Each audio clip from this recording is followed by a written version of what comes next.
My name is Nicholas Galinos, and I'm a PhD candidate in the Department of Molecular and Integrated Physiology at the University of Michigan.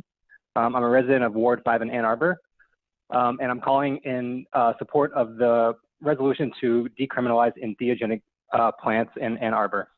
Over the last several months, I've been closely tracking the progress of this resolution to where it is today.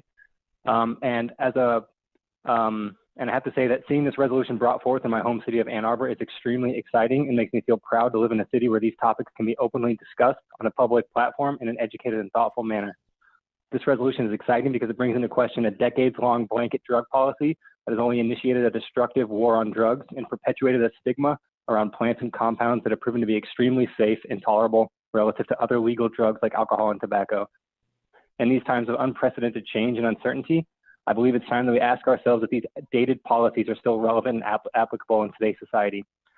And I believe this resolution is of utmost relevance and importance, not only to the citizens and future of Ann Arbor, but for the future of the entire country. On a surface level, the passing of this resolution will have very little effect on the day-to-day lives of Ann Arbor citizens.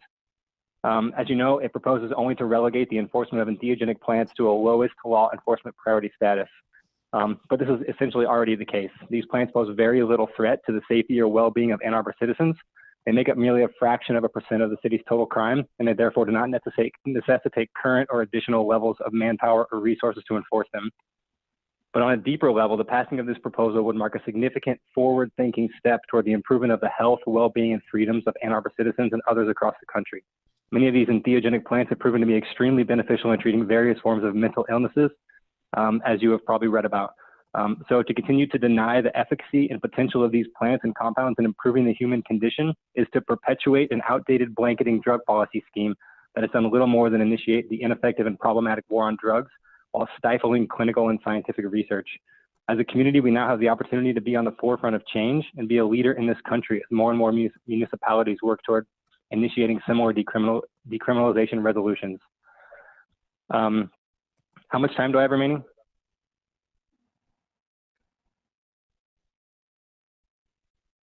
About 30 seconds. Okay, so in 1970, when the Nixon administration passed the Controlled Substance Act, nearly all of the substances within this resolution were prohibited and deemed to have zero medicinal value and a high potential for abuse.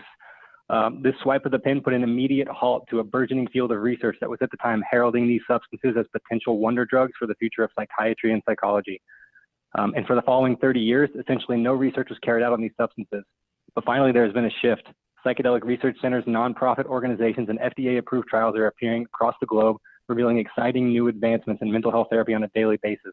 And thanks to you all, Ann Arbor and our own University of Michigan now have the opportunity to join the likes of other cities and research institutions that are leading this movement. So today, with the passing of this resolution, we as a city could make the statement that we are committed to a forward-thinking approach toward improving the health, well-being, and treatment options for Ann Arbor citizens and those that will surely follow in our lead. Please consider the many lives that have already benefited from these plants and vote yes on this resolution. Thank you for your time and consideration this evening.